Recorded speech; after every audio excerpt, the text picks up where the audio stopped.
इस सेगमेंट में हम लोग डिस्कस करने वाले हैं टेंसर्स के बारे में। नया यूनिट है, यूनिट नंबर 4। यूनिट का नाम है इंट्रोडक्शन टू टेंसर्स। टेंसर्स को हिंदी में प्रदिश राशियां कहते हैं, ठीक है, प्रदिश राशियां कहते हैं। ये आप लोगों को शुरू शुरू में मैं पढ़ा चुका हूं। जैसे ये जो आप लोग बीएससी फर्स्ट सेमेस्टर फिजिक्स का जो हम लोग सिलेबस कवर कर रहे हैं, तो इसमें जो आप लोगों का पेपर है mathematical physics and Newtonian mechanics, तो मैथमेटिकल फिजिक्स का पार्ट ए जो है उसमें 4 यूनिट है, और जो सेकंड पार्ट है न्यूटोनियन मैकेनिक्स उसमें भी 4 यूनिट है, टोटल 8 यूनिट पढ़ना है। तो जब मैं वेक्टर अलजेब्रा आप लोगों को पढ़ा रहा था तो उसमें जो पहला या शायद दूसरा लेक्चर है उसमें स्केलर, वेक्टर और टेंसर के बारे में मैंने बताया था कि वहां पे टेंसर क्या होती है, ठीक। तो आज हम लोग ये चौथा यूनिट इंट्रोडक्शन टू टेंसर शुरू किए हैं, तो थोड़ा सा इसमें भी पहले मैं टेंसर के बारे में बता दूं, और यहाँ पे ये सिलेबस आप लोग देख लीजिए कि टेंसर में आप लोगों को ये क्या पढ़ना है, ठीक। ये है unit number 4 introduction to tensor. इतने टॉपिक पढ़ने हैं, ठीक। टॉपिक काफी छोटे छोटे हैं और इस लेवल पे टेंसर्स, बहुत हार्ड लेवल का टेंसर आप लोगों को नहीं पढ़ना है, ठीक। बिल्कुल सिंपल तरीके से मैं पूरा आप लोगों को पढ़ाऊंगा, बहुत अच्छे से समझ में आएगा। तो यहाँ पे ये टेंसर, जिसको मैंने बोला कि हिंदी में प्रदिश राशियां कहते हैं, तो थोड़ा सा पहले 2 लाइन हम लोग जान जाए कि टेंसर्स होते क्या है। देखिए, those physical quantities which are neither scalar nor vector are called tensors. The tensor quantities have magnitude as well as multiple directions। इस पे जरा गौर कीजिएगा, जिस पे मैं अंडरलाइन किया हूं मल्टीपल डायरेक्शंस। देखिए, आमतौर पे भौतिक राशियां हम लोग जो अभी तक पढ़ते आए हैं कि 2 प्रकार की होती हैं। एक स्केलर जिसको हम लोग अदिश कहते हैं, और दूसरा हम लोग पढ़ते हैं वेक्टर जिसको हम लोग सदिश कहते हैं। अदिश राशियां वो होती हैं जिनको व्यक्त करने के लिए केवल मैग्नीट्यूड यानी परिमाण की आवश्यकता होती है, दिशा की नहीं। जबकि वेक्टर क्वांटिटीज वो क्वांटिटीज होती हैं जिनको डिनोट करने के लिए, व्यक्त करने के लिए हमें मैग्नीट्यूड के साथ साथ डायरेक्शन यानी परिमाण के साथ साथ दिशा की भी जरूरत होती है। इसके अलावा कुछ ऐसी भी क्वांटिटीज होती हैं जो न तो स्केलर के प्रॉपर्टीज को फुलफिल करती हैं कंप्लीटली, न तो वेक्टर के प्रॉपर्टीज को, ठीक। आप लोग एक काम करिएगा, ये लेक्चर देखने से पहले चले जाइए आप लोग इसी बीएससी फर्स्ट सेमेस्टर फिजिक्स के ही यूनिट नंबर 1 में, वहां पे शायद दूसरा लेक्चर है स्केलर, वेक्टर और टेंसर, उसको पढ़िएगा।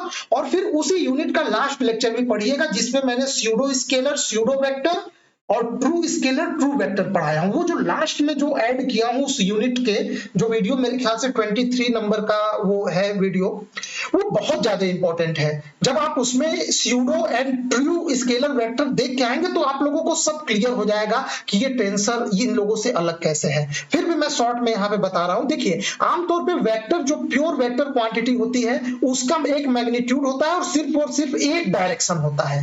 वेक्टर में सिर्फ और सिर्फ एक डायरेक्शन होता है। लेकिन कुछ क्वांटिटीज ऐसी होती हैं जिनमें मैग्नीट्यूड तो खैर होगा ही, फिजिकल क्वांटिटी है, उसके अलावा मल्टीपल डायरेक्शंस होती हैं जो कि वेक्टर की प्रॉपर्टी नहीं है। ऐसे को हम लोग टेंसर्स कहते हैं। ये थोड़ा जटिल है, फिर भी मैं आप लोगों को सिंपल करके समझा रहा हूं। अब जैसे एग्जांपल से समझाता हूं तब आप लोगों को ज्यादा अच्छा समझ में आएगा। जैसे मोमेंट ऑफ इनर्शिया, जिसे हम लोग जड़त्व आघूर्ण कहते हैं, ये टेंसर क्वांटिटी होता है। कैसे? देखिए, मान लीजिए आपके पास एक ये सिलेंडर है, बेलन।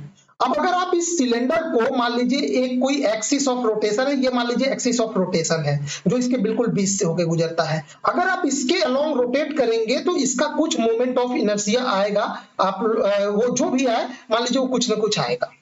लेकिन अगर आप एक्सिस ऑफ रोटेशन बदल दीजिए, इस बार सेम सिलेंडर में, सिलेंडर चेंज नहीं कर रहा हूं, इस बार एक्सिस ऑफ रोटेशन बदल के मैं इस एक्सिस के अलोंग इसको रोटेट कर रहा हूं, अभी कोई ना कोई मोमेंट ऑफ इनर्शिया आएगा, ठीक, अभी कोई ना कोई आएगा। अब मान लीजिए फिर से मैं एक और बार इसको रोटेट करता हूं, इस बार एक्सिस ऑफ रोटेशन में बदल के सेम सिलेंडर में मैं एक्सिस ऑफ रोटेशन इस किनारे कर देता हूं यहाँ पे, और इस सिलेंडर को इसके अलोंग ये रोटेट करता हूं, तो भी कुछ ना कुछ मोमेंट ऑफ इनर्शिया आएगा। तो अब ये बताइए, बॉडी एक ही है, सिलेंडर को चेंज नहीं किया जा रहा है, ना तो उसका मास बदला जा रहा है, कुछ भी नहीं बदला जा रहा है, लेकिन अलग अलग एक्सिस ऑफ रोटेशन ले रहे हैं, अलग अलग इसको जगह से रोटेट कर रहे हैं, तो हर बार मोमेंट ऑफ इनर्शिया अलग अलग आ रहा है। तो आखिर एक ही बॉडी का जो मोमेंट ऑफ इनर्शिया है, इसका मतलब वो मल्टीपल डायरेक्शंस पे निर्भर कर रहा है। अगर ये प्योर वेक्टर होता तो एक ही, कुछ ना कुछ एक ही क्वांटिटी आता। समझ पा रहे हैं? जैसे इसका अगर आप इसको रोटेट कर रहेंगे तो एंगुलर वेलोसिटी वो वेक्टर है, लेकिन मोमेंट ऑफ इनर्शिया क्या है, अलग अलग रोटेशन, एक्सिस ऑफ रोटेशन पे निर्भर कर रहा है, अलग अलग जगह पे डायरेक्शन, एक्सिस ऑफ रोटेशन का डायरेक्शन चेंज करने में मोमेंट ऑफ इनर्शिया बदल जा रहा है। यानी एक ही बॉडी का जो मोमेंट ऑफ इनर्शिया है वो मल्टीपल डायरेक्शंस पे निर्भर कर रहा है। अब बात समझ पा रहे होंगे। इसी प्रकार कुछ और भी क्वांटिटीज होती हैं, जैसे यहाँ पे दिया हुआ है ये रिफ्रैक्टिव इंडेक्स हो गया, ठीक, जिसे हम लोग अपवर्तनांक कहते हैं, डाइलेक्ट्रिक कांस्टेंट जिसे परावैद्युतांक कहते हैं, ये सभी टेंसर्स की कैटेगरी में आती हैं। यही नहीं, जो हमारा प्रेशर होता है वो भी टेंसर होता है। वैद्युत धारा को भी कुछ साइंटिस्ट, कुछ किताबों में टेंसर की कैटेगरी में रखी गई है। अच्छा, ये दोनों कैसे टेंसर होंगे, इसके लिए ये मैं बता चुका हूं, इसीलिए मैं यहाँ पे नहीं बताऊंगा। इसके लिए मैं आपको रेकमेंड करूंगा कि जाइए BSc first semester physics unit number 1 notes करके प्लेलिस्ट है, उसमें जाइए, उसमें लेक्चर नंबर 2 देखिए, और सबसे लास्ट में उसी यूनिट में एक लेक्चर नंबर 23 करके pseudo scalar vector and true scalar vector करके एक वीडियो है, उसमें जरा आप लोग जाके देखिएगा, आप लोगों को एकदम क्लियर हो जाएगा, ये कॉन्सेप्ट ही हमेशा के लिए क्लियर हो जाएगा स्केलर वेक्टर एंड टेंसर का। इसके अलावा भी pseudo scalar, pseudo vector, true scalar, true vector, ये सभी का कॉन्सेप्ट क्लियर हो जाएगा। कभी भी आप लोगों को कोई भी कंफ्यूजन होगा ही नहीं जिंदगी में क्वांटिटीज को लेकर। ये अब देखिए हम लोग आगे बढ़ते हैं, तो ये टेंसर में सबसे पहले, टेंसर पढ़ने से पहले कुछ इंडेक्स नोटेशन एंड कन्वेंशन पढ़ेंगे। देखिए अब आप ये तो जान चुके हैं कि जो टेंसर क्वांटिटीज है उसमें मल्टीपल डायरेक्शंस होते हैं, तो किसी भी एक टेंसर क्वांटिटी के जब कंपोनेंट को हम लोग रिजॉल्व करेंगे, उसको कई कंपोनेंट में तोड़ के लिखेंगे, तो उसके कई कंपोनेंट निकल के आते हैं। तो इसीलिए उसको जब भी कंपोनेंट में रिजॉल्व किया जाएगा तो उसको लिखने के कुछ नोटेशन होते हैं, कन्वेंशन होते हैं, इसको आपको जानना चाहिए। जैसे सबस्क्रिप्ट क्या होता है, सुपरस्क्रिप्ट क्या होता है। अगर किसी टेंसर क्वांटिटी वेरिएबल्स के यहाँ पे नीचे इस प्रकार से कोई इंडेक्स दिया है, जैसे x1, x2, x3, तो हम लोग बोलेंगे ये सब स्क्रिप्ट में लिखा गया है। ये जो ये xi है, ये i क्या है, ये इंडेक्स एट लोअर पोजीशन है, i index at lower position, उसको हम लोग सब स्क्रिप्ट बोलेंगे। अगर यही इंडेक्स अपर पोजीशन पे हो तो हम इसको सुपर स्क्रिप्ट बोलेंगे, ठीक। जैसे x1 हो गया, x2 हो गया, x3, इसको पावर में मत पढ़िएगा, x के पावर 1, x के पावर 2 नहीं, यहाँ पे टेंसर में ये इंडेक्स है 1, 2, 3, मतलब ये इंडेक्स दर्शा रहा है, किसी क्वांटिटी को ये डिनोट कर रहा है, तो उसको हम लोग सुपर स्क्रिप्ट बोलेंगे, ठीक। तो जब इंडेक्स अपर पोजीशन पे होता है तो वो सुपर स्क्रिप्ट कहलाता है। इसके अलावा डमी एंड रियल इंडिसेस क्या होते हैं, डमी एंड रियल इंडिसेस क्या होते हैं, इसको हम लोग समझेंगे। देखिए, अच्छा एक चीज और मैं आप लोगों को बता दूं, ये जो पूरा यूनिट जो टेंसर का है, इसको हिंदी में मैं ट्रांसलेट कर रहा था, जो कि बहुत ही कह लीजिए जटिल हो जा रहा था। आप लोगों को बहुत प्रॉब्लम खड़ा हो जाता अगर मैं इसका हिंदी में नोट्स बनाने की कोशिश करता, बहुत प्रॉब्लम। तो ये पूरा यूनिट आप लोग इंग्लिश में समझने की कोशिश करिए, वरना एग्जाम में नहीं लिख पाएंगे। आप खुद देखिए, जब मैं समझाऊंगा तो आप उसी लाइन को जरा हिंदी में समझने की कोशिश करिएगा, परेशान हो जाएंगे। तो अगर मैं हिंदी में आप लोगों को नोट्स देता इसका, तो आप लोगों की परेशानी बढ़ जाती है। इसीलिए मैं इसको सिंपल रखने के लिए मैं इसको सिंपल लैंग्वेज में रखा हूं। लैंग्वेज सिंपल है बिल्कुल, उसके लिए मत घबराइएगा, इसको आप लोग इंग्लिश में ही पढ़िए। तो डमी एंड रियल इंडिसेस क्या है, when the index is repeated in a given term for which the summation convention is applied is called dummy या समेशन या अम्ब्रेल इंडेक्स।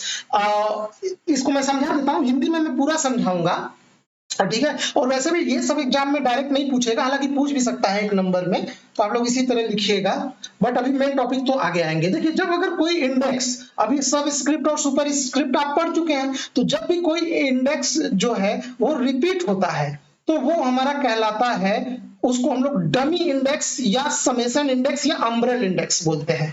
और जो रिपीट नहीं होगा उसको हम लोग बोलेंगे रियल इंडेक्स। एग्जांपल से समझिए, जैसे मान लीजिए ये किसी टेंसर क्वांटिटी के वेरियस कंपोनेंट लिखे गए हैं, जैसे किसी टेंसर क्वांटिटी को कई भागों में तोड़ा गया, तो मान लीजिए इस प्रकार से लिखा गया है। अब जरा यहाँ इंडेक्स देखिए, अल्फा, अब ये सब स्क्रिप्ट में 11x1, अल्फा 12, फिर सुपर स्क्रिप्ट में x2, फिर अल्फा सब स्क्रिप्ट में 13x3। ये पावर में मत पढ़िएगा। देखिए यहाँ पे सब स्क्रिप्ट देखिए 1 1। अब इसमें जरा ये पहचानिए कौन सा इंडेक्स जो है वो बदल रहा है, रिपीट हो रहा है। जैसे देखिए ये 1, ये 1, फिर ये 1, ये नहीं, ये 1 ही है, ये 2, ये 2, ये रिपीट हो रहा है, 3 3, ये रिपीट हो रहा है, बदलते जा रहा है। जबकि कौन सा इंडेक्स रिपीट नहीं हो रहा है, ये वाला 1 यहाँ भी है, 1 यहाँ भी है, 1 यहाँ है। तो हम लोग जब इसको जनरल फॉर्म में लिखेंगे तो चूंकि ये वाला इंडेक्स, ये सुपरस्क्रिप्ट और ये वाला सेकंड सबस्क्रिप्ट ये रिलेटेड है, तो इसको हम लोग जे से दर्शा रहे हैं और ये वाले को आई से। और एक चीज, एक बात ध्यान दीजिएगा, जो कौन सा इंडेक्स नहीं चेंज रिपीट हो रहा है, आई वाला। तो यहाँ आई के ऊपर समेशन नहीं लगा सकते, आई क्या है, ये फिक्स है, रिपीट नहीं हो रहा है, तो ये रियल इंडेक्स हो गया। ये फ्री इंडेक्स, रियल इंडेक्स मतलब फ्री है, जबकि समेशन किस पे लगाएंगे, जे पे, क्योंकि यहाँ देखिए जे की वैल्यू 1, यहाँ जे की वैल्यू 2, यहाँ जे की वैल्यू 3, जबकि आई की वैल्यू सभी टर्म में 1 ही है। तो यहाँ समेशन ओवर जे अल्फा आई जे एक्स जे, ये इस प्रकार से हम लोग डिनोट करेंगे इसको। ठीक, तो आप समझ गए ना, यहाँ पे जे क्या है, हमारा डमी इंडेक्स है, और आई क्या है, रियल इंडेक्स है। ठीक, अब हम लोग लास्ट में एक और कन्वेंशन पढ़ लेते हैं, ये आइंस्टाइन समेशन कन्वेंशन के नाम से जाना जाता है। ये भी एक साइंटिस्ट द्वारा डेवलप किया गया उनका कन्वेंशन है। तो इसमें हम लोग कैसे लिखते हैं, if any index is repeated in a single term once as a subscript and once as a superscript, then the single term represents the summation over all values of repetition index। मतलब आप समझिए, जैसे कि कोई एक term है, वो एक बार सबस्क्रिप्ट में लिखा गया है और एक बार सुपरस्क्रिप्ट में, तो हम दोनों को मिला देंगे। जैसे देखिए, इफ इस इक्वेशन को देखिए, यहाँ पे ये इस इक्वेशन में देखिए, एक ये जे यहाँ पे सबस्क्रिप्ट में है और यहाँ पे सुपरस्क्रिप्ट में है, और यहाँ पे भी एक वही एक मतलब दूसरा इंडेक्स आई है, ये एक बार सबस्क्रिप्ट में है, एक बार सुपरस्क्रिप्ट में है।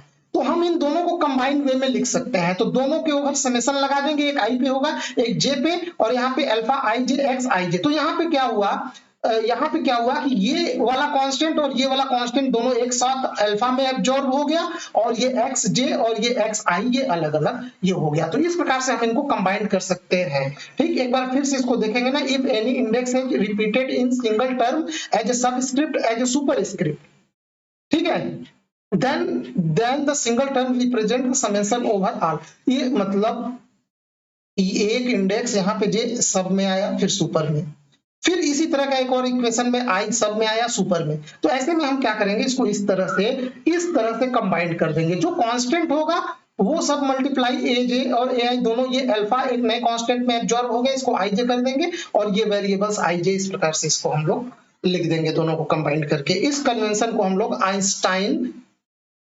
समेशन कन्वेंशन के नाम से जानते हैं। तो ये कुछ कन्वेंशन था, ठीक है। इसमें खासकर आप सब स्क्रिप्ट सुपर स्क्रिप्ट पे विशेष ध्यान दीजिएगा, और डमी और रियल इंडेक्सेस पे विशेष ध्यान देंगे। ठीक, अब उसके इस लेक्चर में बस इतना ही रहने देते हैं। अगले टर्न पे मैं आप लोगों को क्रॉनिकल डेल्टा टेंसर के बारे में पढ़ाऊंगा। ठीक है, वीडियो देखने के लिए आपका बहुत बहुत धन्यवाद।